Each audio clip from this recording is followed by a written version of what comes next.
Bonjour Alexandre, nous nous retrouvons après bien quelques mois. Je me demande si ça fait même pas un an qu'on a discuté ensemble. Et on se retrouve dans le cadre de la troisième impression de mon livre, qui a été augmentée et qui inclut d'ailleurs une interview de toi, un petit passage où tu nous expliques ce que sont ton expérience personnelle tout d'abord, et puis l'importance de mesurer euh, les champs de tension induits dans le corps. Courant domestique, oui, exactement. Oui, Oui.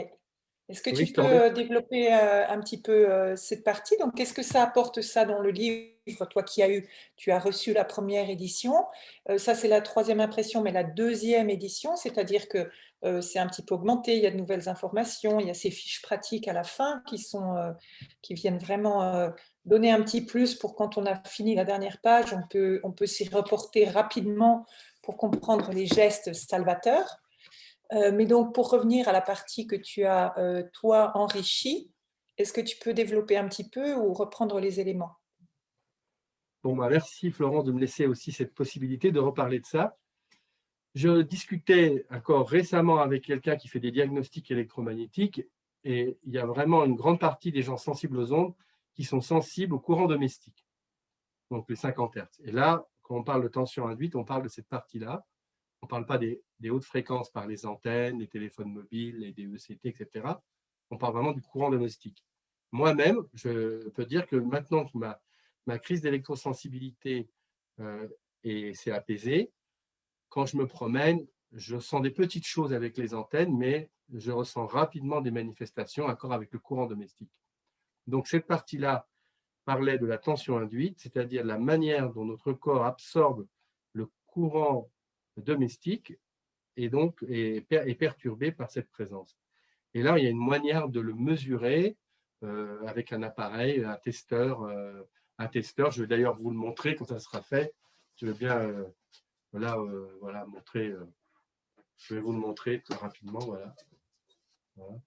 Donc c'est un bête testeur voilà, un testeur électrique qu'on va brancher avec à la fois une partie qu'on va tenir à la main, une maslotte qu'on va tenir à la main. Voilà, donc tu vas enregistrer le courant, etc. Et puis de l'autre côté, on va brancher ça sur la Terre. Donc ce qui veut dire que le courant va finalement euh, passer par mon corps, passer dans le voltmètre, repasser vers la Terre, il va indiquer la tension qui est induite dans mon corps, c'est-à-dire la tension que j'ai absorbée. Là, comme je n'utilise pas de courant, je ne peux pas vous le montrer, mais je vous dis, voilà, ça marche comme ça. En tout cas, au moins, ça permet d'illustrer. Et c'est effectivement quelque chose qui m'a permis, quand j'étais électrosensible, de vraiment faire un grand progrès dans la gestion de mon électrosensibilité. Voilà. Voilà. Oui, je te remercie pour avoir apporté cette précision qui est très importante, qui m'a aidée moi-même aussi à me rendre compte que j'avais en fait une lampe qui était enfin, qui ne devait pas rester branchée, que j'avais des fils derrière qui passaient dans le mur derrière mon lit. Et puis également, peut-être quelque chose qui sera utile à plusieurs des gens qui peuvent nous écouter, c'est que les matelas, j'ai aussi changé mon matelas, qui était un D'accord. matelas à ressort, donc Ah oui, qui ça, c'est pas une mauvaise agissait idée. comme une antenne, et j'ai vraiment amélioré ma qualité de sommeil.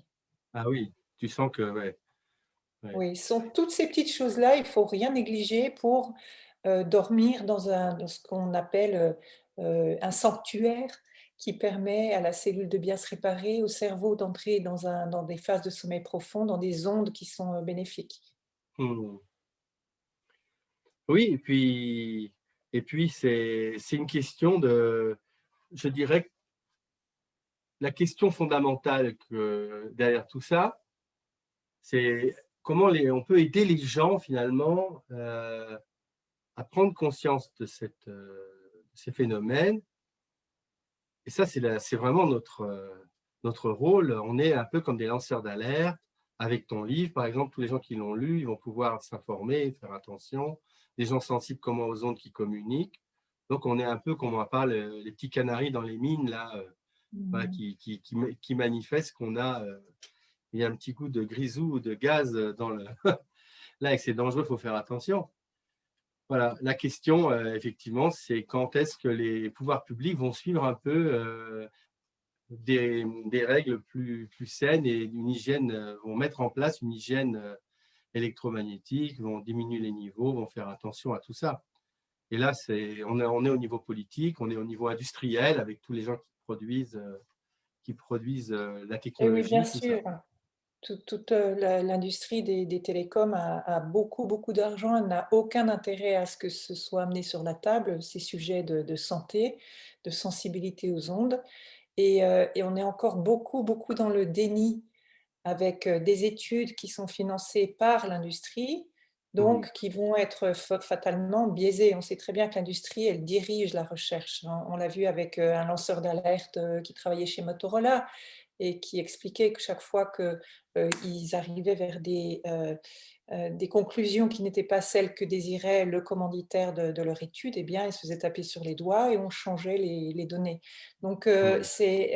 il faut que ça vienne des gens comme nous, des gens d'en bas, on va dire, Mhm. de chacun de nous, autour de nous, de sensibiliser les amis, la population générale, et puis d'entreprendre des actions aussi auprès de nos dirigeants, des personnes qui peuvent avoir une influence au niveau politique. Ça va prendre du temps, hein. Ouais, beaucoup de temps. Et d'ailleurs, c'est vers cette action que dirigent les associations françaises qui se sont regroupées avec le pape, là, un programme d'aide aux personnes électrosensibles. Voilà. On Mhm. n'est plus dans, maintenant, on n'est même plus en train de dire arrêtez de mettre des antennes partout. On dit oh, occupez-vous des personnes sensibles. Et c'est prévu par la loi de s'occuper des gens en situation de handicap, de difficultés sociales, etc. Donc, vous avez le devoir, ça fait partie de la législation. Donc, voilà. Et on va interpeller et on va voir si après, ça suffit. Il ne faut pas passer par après des choses plus juridiques. Mais en tout cas, il y a une orientation actuellement des collectifs vers ça maintenant qui se manifeste. Voilà. Oui, heureusement, si on regarde le côté positif, il y a quand même une multitude d'associations, de groupements, de personnes qui dédient beaucoup de temps et d'énergie à faire avancer le sujet. Robin des Toits, par exemple, c'est sûr que c'est une association qui diffuse beaucoup d'informations et qui est déjà plus de visibilité, mais il y en a beaucoup, beaucoup d'autres. Et j'espère aussi que ça va un petit peu se consolider pour qu'ils aient plus de poids aux monstres des institutions qui sont chargées de réguler tout ça. Ouais, c'est sûr. Moi, j'aime bien, finalement, c'est bien que tu me.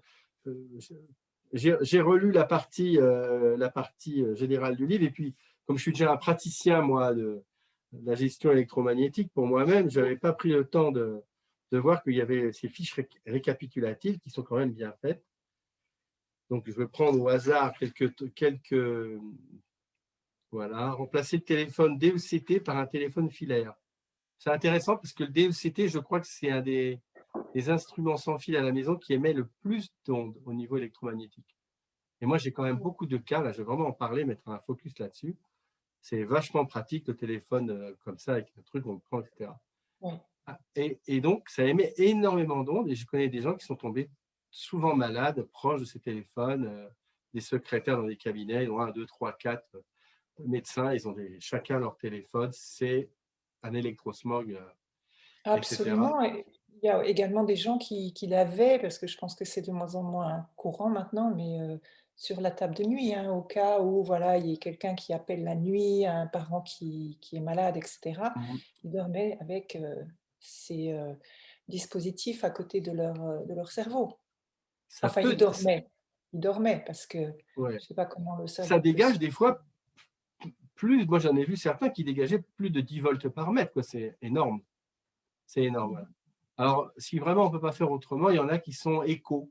Ça veut dire que quand on ne l'utilise Oui, pas, il n'émet plus d'ondes. Voilà. coupe, oui.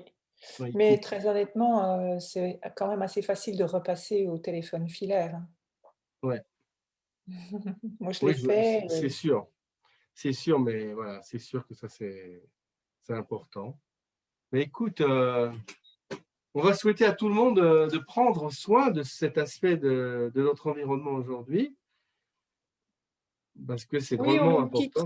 au même titre que, c'est-à-dire que c'est quelque chose de nouveau qu'on doit intégrer. On doit faire attention, bien entendu, à toute la pollution chimique qu'il y a dans nos cosmétiques, dans les produits pour la maison, dans nos voitures, dans tous les perturbateurs endocriniens. Voilà, ça nous entoure et ça, c'est une couche supplémentaire qui était Mmh. déjà assez importante avec, on va dire, la 3G, la 2G, la 3G, la 4G, et qui va s'intensifier avec l'arrivée de la 5G. Donc, on peut difficilement continuer à ignorer ce problème-là. Mmh. Ouais, et voilà comment fonctionne notre humanité. On ne prend pas on prend pas soin voilà, de prendre en compte les effets de la technologie. Comme on dit, science sans conscience n'est que ruine de l'âme. Voilà. Ah, c'est beau. Bon, mais Ah avec ouais. optimiste, on va espérer, parce que si on se dit que ça, à la fin, pour finir, on va dire que on va continuer à manifester notre envie que ça change et proposer des solutions. Oui, Et il y a puis, aussi il y a certaines personnes qui sont, qui s'opposent, aux nouvelles technologies, enfin leur déploiement massif, heu, par l'aspect, écologique et je pense que entre ceux qui sont conscients de ce que ça provoque sur la santé et ceux qui sont conscients de ce que ça provoque au niveau de la terre, hein, mmh, des émissions de CO2 parce que c'est tellement énergivore. C'est en fait plus énergivore la 4G que tout le trafic aérien. d'accord, Quand on va passer à la 5G, on va multiplier par je ne sais plus combien. Mais d'accord. c'est vraiment énorme. Tous ces centres qui doivent gérer la data, bien entendu avec ces vidéos qu'on peut, télécharger en 1 seconde ou 2 secondes suivant la taille, du fichier. Mmh, Le contenu vidéo est énorme et plus tout le reste bien sûr, tous les objets, connectés. Il faut quand même savoir que la moyenne hein, du, foyer américain a aujourd'hui 25 objets connectés à la maison. waouh! Donc c'est Alexa, c'est le robot qui fait le ménage, c'est, la cafetière, le réfrigérateur et je ne connais pas tous les outils, mais 25 c'est énorme. Je pense que ça va arriver bientôt chez nous. Et donc tout ça, c'est un volume colossal. Alors autant on voyait le papier, hein, on voyait bien ce qu'on imprimait parce qu'on là, on n'en a pas, on en a moins la notion puisque tout est invisible. Mais Mmh, c'est une consommation qui est vraiment, très dommageable pour la terre et pour, le changement, climatique. Donc moi je compte aussi sur tous les gens qui ont cette sensibilité-là écologique pour, et bien, faire aussi avancer le débat par cet angle. ouais, donc c'est intéressant. On est vraiment dans l'aspect de la modération, c'est-à-dire comment on va modérer Oui. notre usage. C'est vraiment le sujet qui est essentiel, quoi. Mmh.